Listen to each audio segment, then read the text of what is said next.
I'm lifting my glass for another toast when I hear my name from the hallway. The conversation drifts through the partially open door of my father's study, carried by my brother's voice. She finally has enough money to help save our family legacy. Dominic's words hit me like a physical blow. That promotion couldn't have come at a better time. My father's deeper voice follows. Let's not rush this. Clarissa's always been cautious with her finances. We've been discussing this for weeks, my mother says. The Vineyard needs that investment now, not when she's ready. The wine glass slips from my fingers, shattering against the hardwood floor of the dining room. Cabernet splashes across my cream slacks and pools around the broken crystal, our family Vineyard's signature vintage, now soaking into the centuries-old oak planks my great-grandfather installed. I stand frozen as the realization washes over me. This celebration dinner, supposedly to honor my promotion at Westbrook Design, was actually staged to soften me up. They've been planning to ask for my money. No, not ask. Expect. My hand trembles as I bend to collect the larger shards of glass. The cut on my finger barely registers as I try to process what I've just heard. $100,000. The exact amount I've saved for my cabin near Yosemite. When I was 12, I'd begged Dad to teach me about wine production alongside Dominic. I remember trailing after them toward the fermentation room, my notebook clutched in my hands. Clarissa. Dad had called over his shoulder. Your mother needs help in the kitchen. This is men's work. I'd watched from the window as he showed Dominic how to test the grapes, how to sense when they were ready for harvest. Later that night, Dominic's C in science was celebrated with ice cream. My academic award certificate remained stuck to the refrigerator unremarked. The memory burns as I rise, leaving the broken glass behind. My hands have stopped shaking by the time I push open the study door. 3 heads turn toward me. The silence stretches taut between us. What were you just saying about my finances? I ask, my voice steadier than I feel. Mother recovers first, her smile sliding into place. We are just proud of how well you're doing, dear. That promotion is quite an achievement. I notice something strange. My hands have completely stopped trembling. The familiar anxiety that usually churns in my stomach when confronting my family has quieted. In its place is something unfamiliar. Clarity. I know exactly what you were planning, I say. You've been discussing how to get my money for weeks. For Dominic's tasting room. Mother's smile falters. Dad's chair creaks as he straightens. Your brother has put his whole life into this vineyard, Dad says, his tone hardening. The Matthews name means something in this valley because of his dedication. Dominic leans against the mahogany desk, arms crossed. This isn't just about me. It's about our family legacy. The tasting room expansion could double our revenue. I calculate quickly in my head, 6 years of careful saving, working weekends, taking on additional projects. 6 years of independence sacrificed for a brother who's never sacrificed anything for me. That money is for my cabin, I say. My investment in my future. Mother's lips press into a thin line. So you'd put a vacation home above family? It's not a vacation home. It's my future. I meet each of their eyes in turn. And this isn't about family. It's about bailing out Dominic. Again. Dad's face reddens. You've always been selfish, Clarissa. Always thinking about yourself instead of what this family has given you. The accusation hangs in the air between us. What this family has given me. Recognition that always came with conditions. Support that was never quite equal to what Dominic received. Love that felt earned rather than given. I'm not giving you my money, I say. Surprised by the steadiness in my voice. Not 1 cent. Dominic pushes away from the desk. Then maybe you shouldn't consider yourself part of this family's future. The threat lands exactly as intended. Exclusion. The ultimate punishment for failing to comply. For 3 decades the fear of being cut off from my family has kept me obedient. Kept me trying to earn the approval that Dominic receives simply for existing. I look at them. These people who raised me. Who shaped me. Who are now trying to use me, and something shifts inside my chest. The cost of staying in their good graces has finally become too high. I guess we'll see about that, I say, turning toward the door. Behind me I hear my mother's sharp intake of breath. My father's muttered curse. But for the first time in my life I don't look back to gauge their reaction. I don't try to smooth things over. I just keep walking. The next day at my apartment the email sits on my laptop screen, its words burning into my retinas like acid. I stagger backward into my desk chair, stomach lurching, as though I've been physically struck. Regarding strategies to secure Clarissa's contribution, reads the subject line. The message is from my father to our family financial advisor, who forwarded it to me with my mother and brother copied. Paul, we need to present this as an opportunity, not a request. My father wrote. Clarissa has always been cautious with her money, too cautious if you ask me. The promotion puts her in a position where she can finally contribute to the family legacy. We are thinking $100,000 for a 10% stake. My mother's reply follows. Remember to emphasize the family aspect. She's always wanted to be included. The final punch comes from Dominic. Let's call it Dominic's tasting room in the official paperwork. After all, I'm the one who's kept this place going while she's been building her little career. My hands shake as I scroll through weeks of correspondence. They've been planning this ambush for months, calculating the exact moment when my promotion would make me financially viable to them. Not as a daughter or sister, as a resource. I print everything, tucking the pages into a folder. Evidence. The next morning I park across from the Hartwell and Sons law office, watching my family file inside. They don't know I'm here. After Sunday's confrontation, Mother left 3 voicemails insisting we talk through this misunderstanding like adults. Father hasn't called at all. Through the glass storefront I can see them arranging themselves around the massive oak table in the conference room. Mother smooths her skirt, father checks his watch, and Dominic spreads papers across the polished surface. Aunt Martha sits stiffly beside them, her hands folded in her lap. The investment documents are centered precisely in front of an empty chair. My chair. I don't go inside. Instead I call the office from my car. This is Clarissa Matthews. I'll be joining the meeting by phone only. I'm connected to the speakerphone in the conference room. Clarissa, darling. What's this nonsense? Just come inside. Mother says. I'd prefer to have this conversation with some distance, I reply, surprising myself with my steady voice.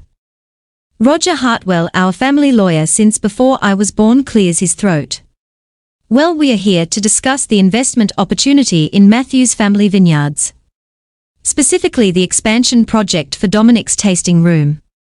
I finish for him. Yes, I've seen the emails. A weighted silence falls over the line. Those were private communications. My father finally says, his voice tight. About me. Without me. I take a deep breath. How many other family members have you approached for money? Another silence. Then Aunt Martha speaks, her voice smaller than I've ever heard it. They got $50,000 from me last year. For new fermentation equipment. She pauses. The equipment was never purchased. That was different, Dominic interjects. We had unexpected costs with the irrigation system. But this time it's different. The tasting room will transform our revenue stream. Dominic interjects with Dominic. Like the wine club transformed it 3 years ago. Aunt Martha asks quietly. Or the online store before that. Through the window I watch Dominic's face redden. My phone buzzes with incoming texts. Uncle Robert. Don't let them pressure you, Clarissa. Cousin Stephanie. Are you going to do your part for the family legacy? Grandmother's nurse. Your grandmother hopes you'll consider what family unity means to her at her age. The subtext is clear. Refuse. And I risk losing my relationship with my 8 to 7-year-old grandmother, who still believes in family unity above all else. The thought sends a hang through my chest. I do quick mental calculations as the conversation continues in the background. 6 years of saving. Thousands of hours of overtime.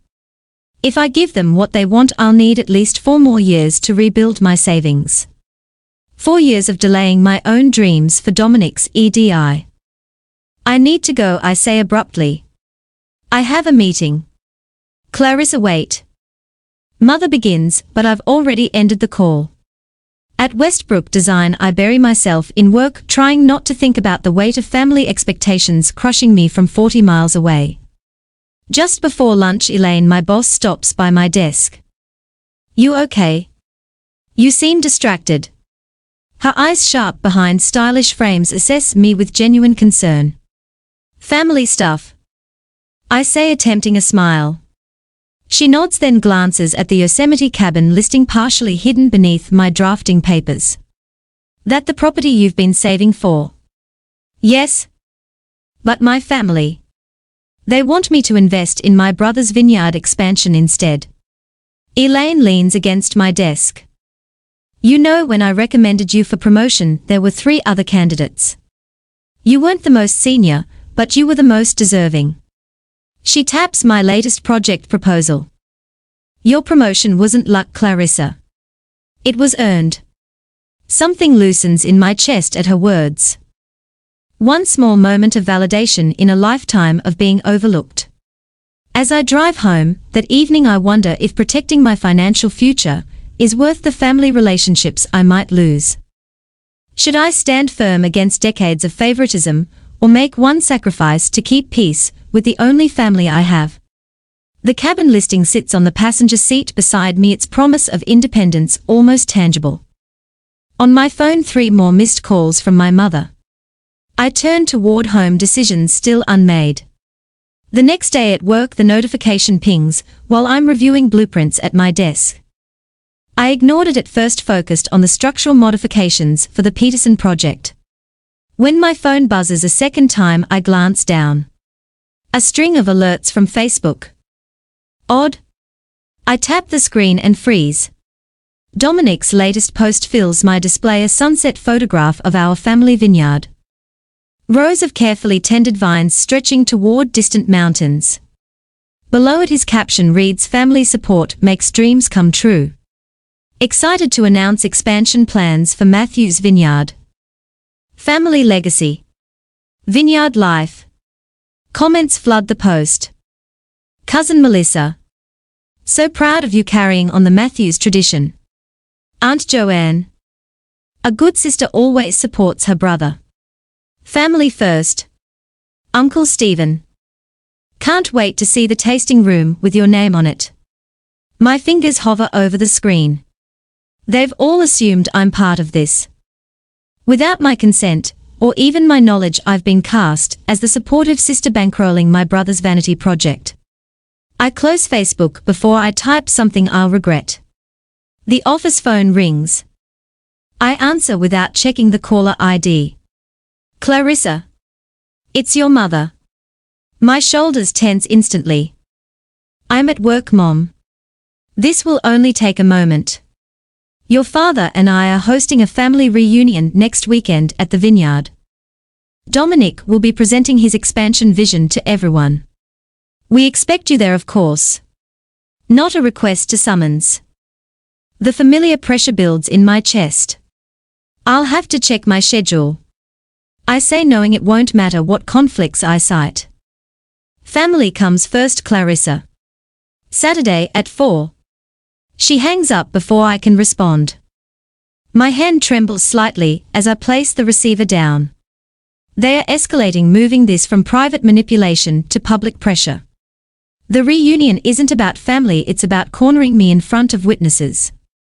When my cell phone rings 20 minutes later, I nearly jump out of my skin.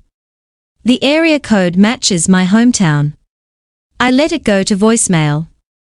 The same thing happens twice more, that afternoon calls from my family's area code that I can't bring myself to answer. By the third call my heart races at the mere sound of the ringtone. I silence my phone completely. Later that evening I check my voicemail. The first is from my bank. My mortgage officer Mike Belton sounds oddly hesitant.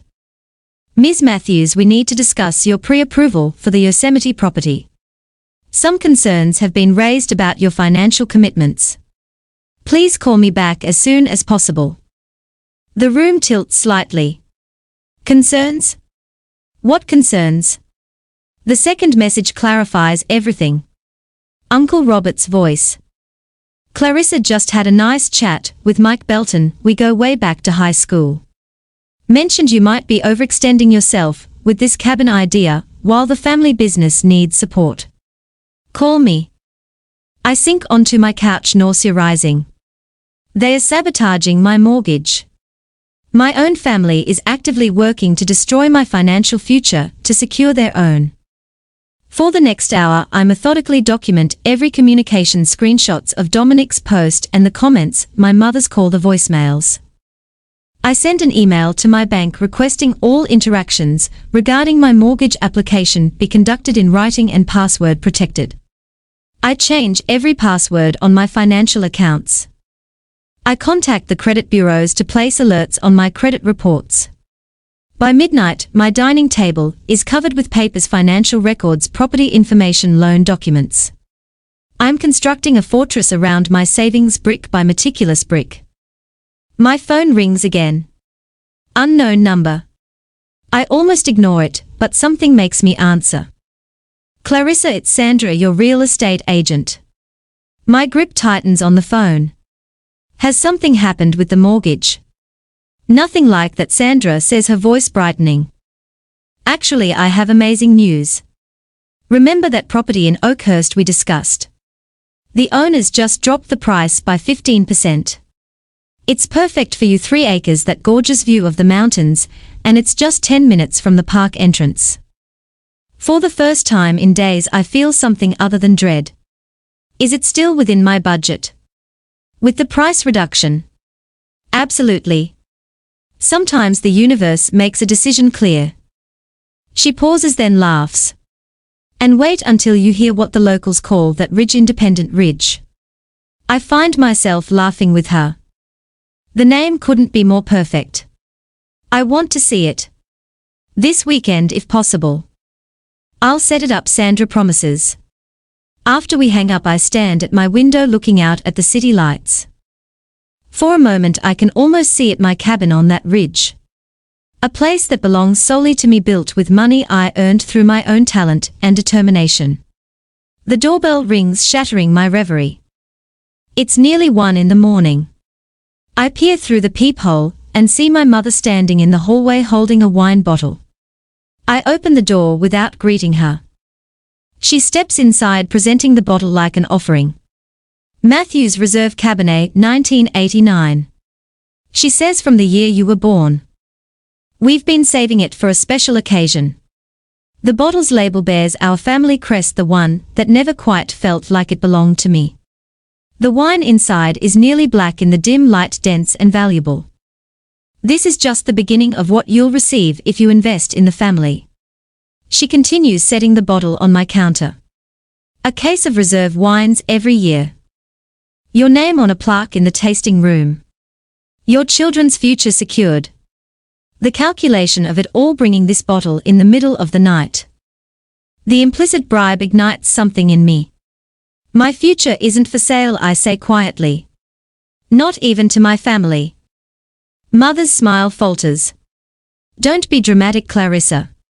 This is about legacy. No, it's about Dominic. It always has been. We've always supported both our children equally. The lie hangs between us so blatant it almost takes physical form. 3 decades of seeking their approval flash through my mind. The academic achievements, the career successes, the financial discipline, all in pursuit of the recognition Dominic received simply for existing. I think you should leave, I say. She reaches for the wine bottle, but I place my hand over hers. Leave the wine. I might need it while I'm signing the papers for my cabin. The next morning at work I find James at the coffee machine. Without preamble I ask, can you help me draft an email? Threatening to quit already. He jokes, then sees my expression.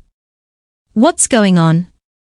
I explain the situation while we walk back to his office. He listens without interruption, without judgment. When I finish he simply nods and opens his laptop. Family financial boundaries email, he says, typing. Let's make this crystal clear without burning bridges you might want later.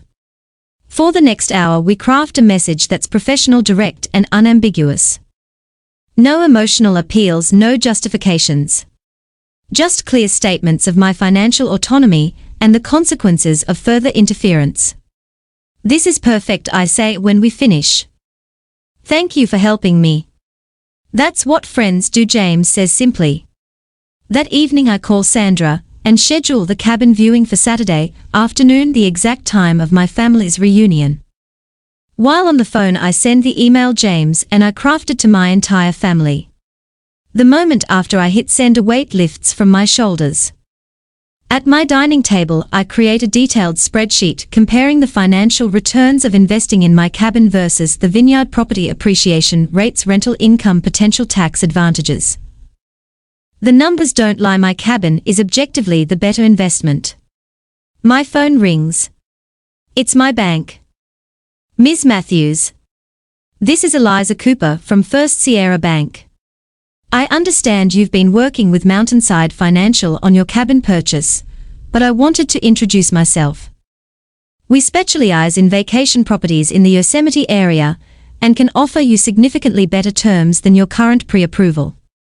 I smile as I add this new information to my spreadsheet.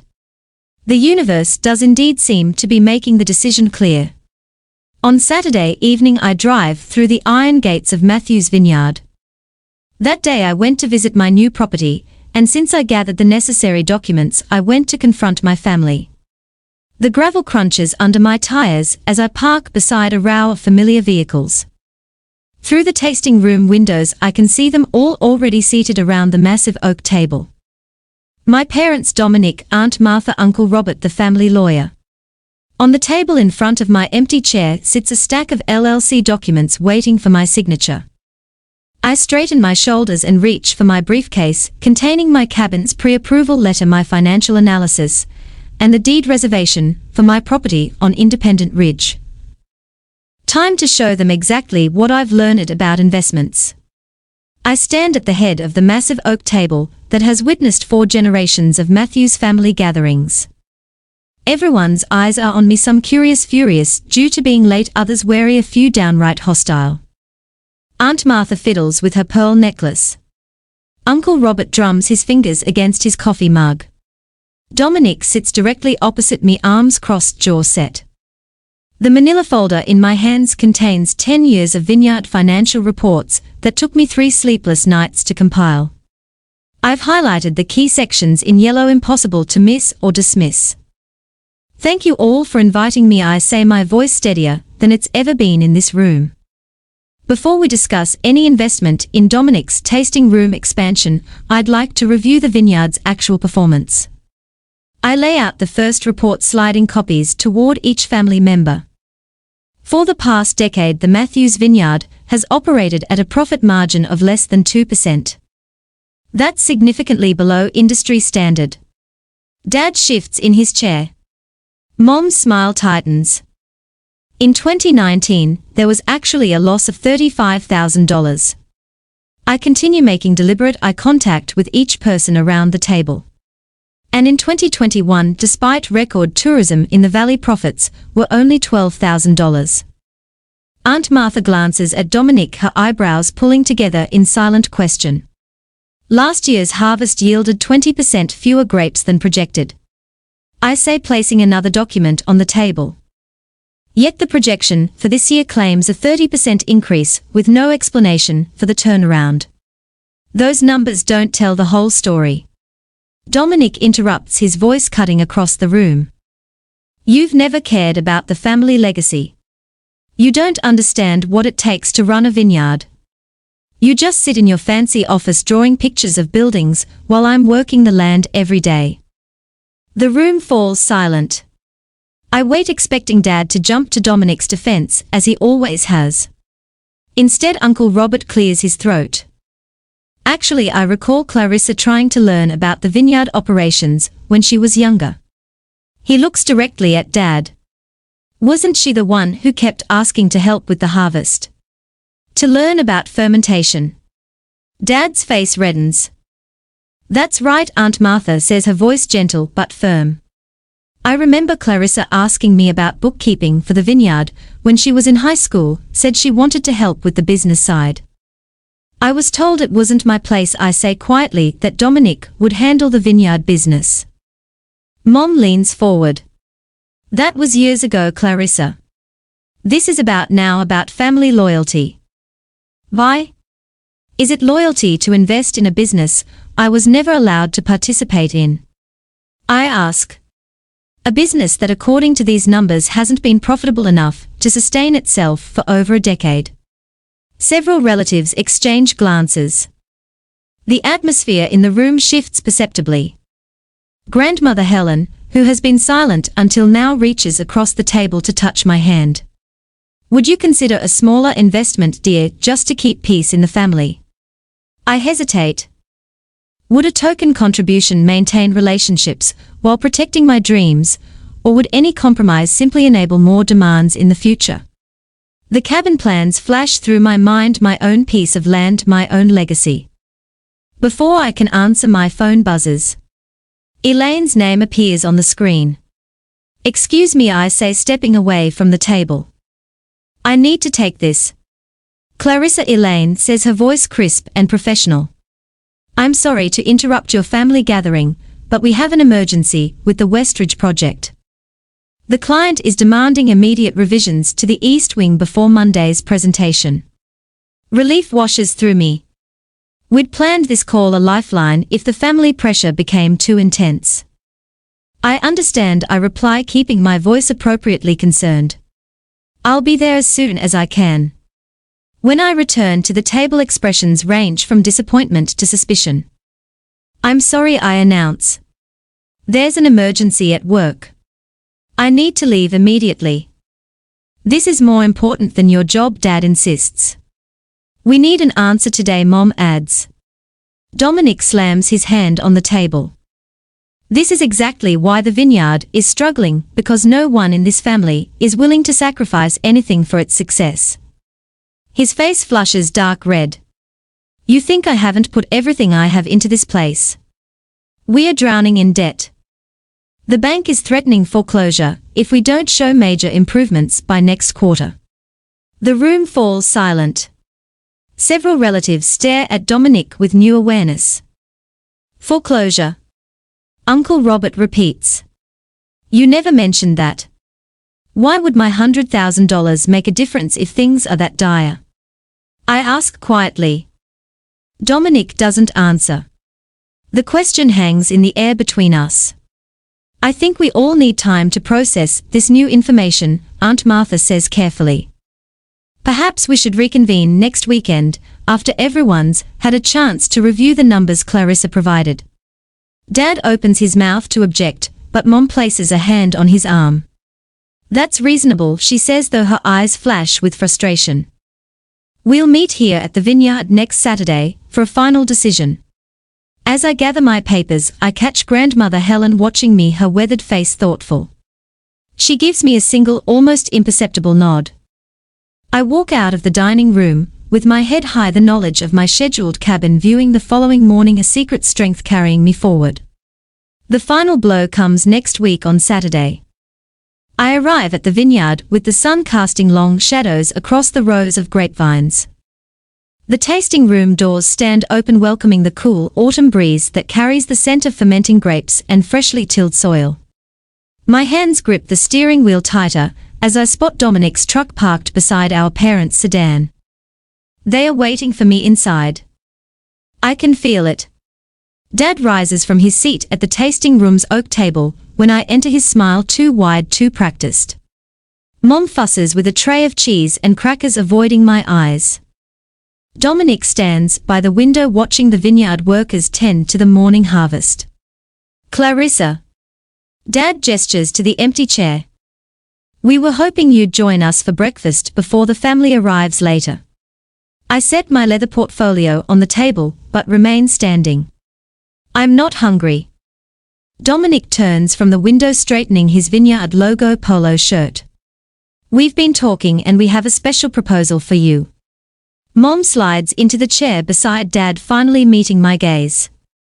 We know how much your financial independence means to you, so we've adjusted our offer. An exclusive family arrangement, Dad adds, sliding a folder toward me. Instead of 10% ownership for your investment, we are offering 15%.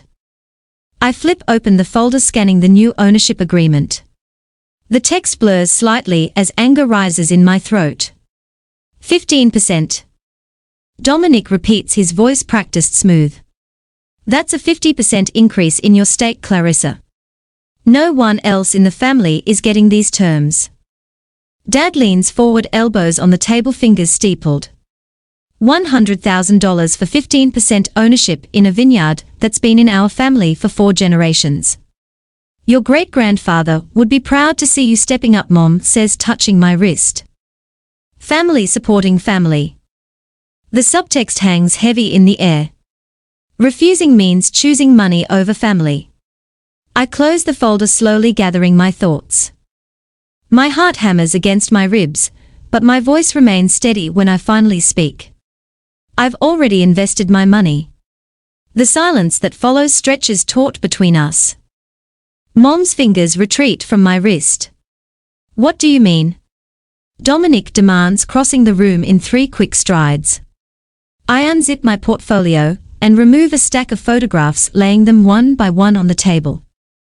I bought a cabin in Oakhurst last week, 2 acres with views of Yosemite. The first photo shows a rustic A-frame nestled among towering pines. The second captures the panoramic mountain vista from the back deck. The third displays the deed with my name printed across it. You bought property without telling us. Mom whispers, her fingers hovering over the photos. Just like you discussed my finances without telling me. I meet her gaze, unflinching.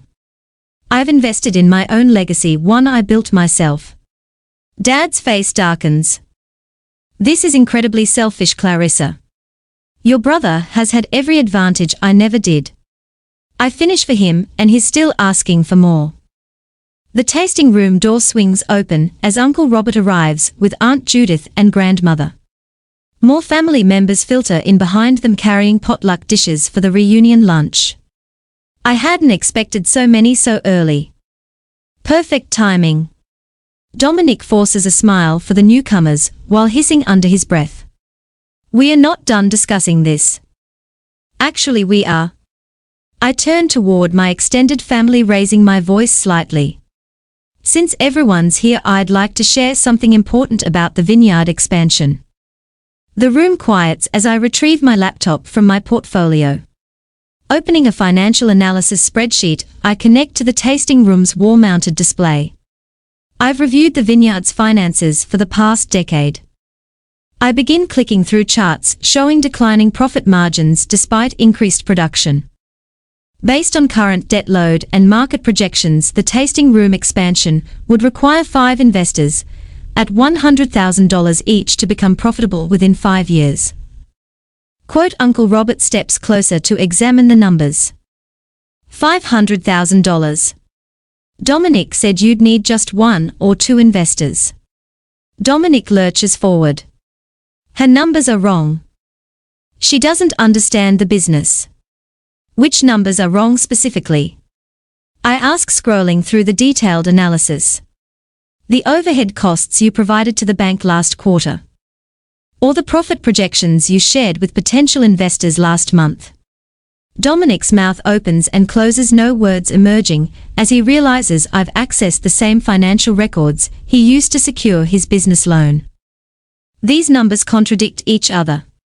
I continue highlighting discrepancies between documents.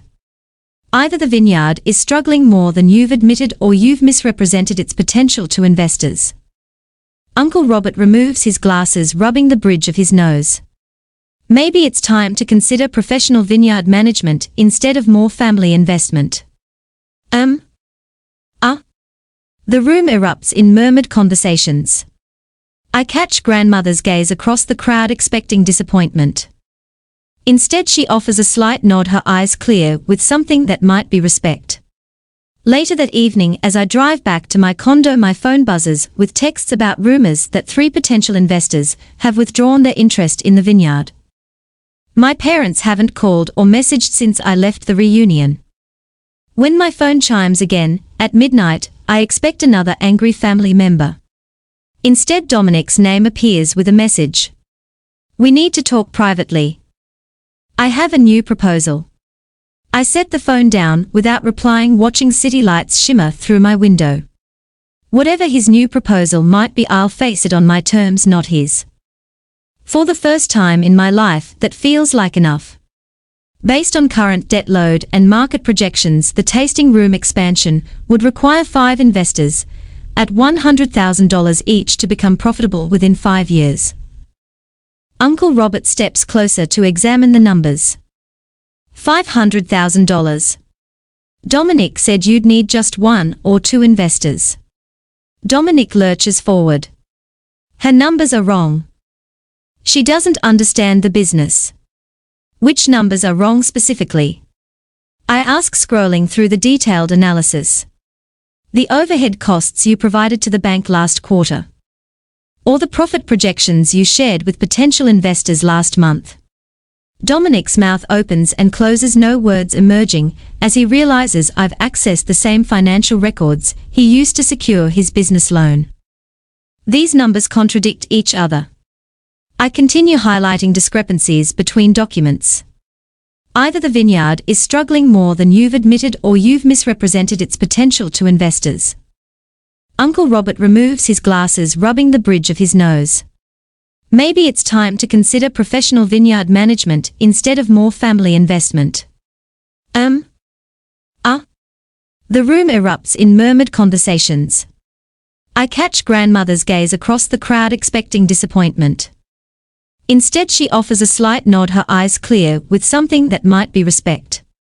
Later that evening, as I drive back to my condo, my phone buzzes with texts about rumors that 3 potential investors have withdrawn their interest in the vineyard. My parents haven't called or messaged since I left the reunion. When my phone chimes again, at midnight, I expect another angry family member. Instead, Dominic's name appears with a message. We need to talk privately. I have a new proposal. I set the phone down without replying, watching city lights shimmer through my window. Whatever his new proposal might be, I'll face it on my terms, not his. For the first time in my life, that feels like enough.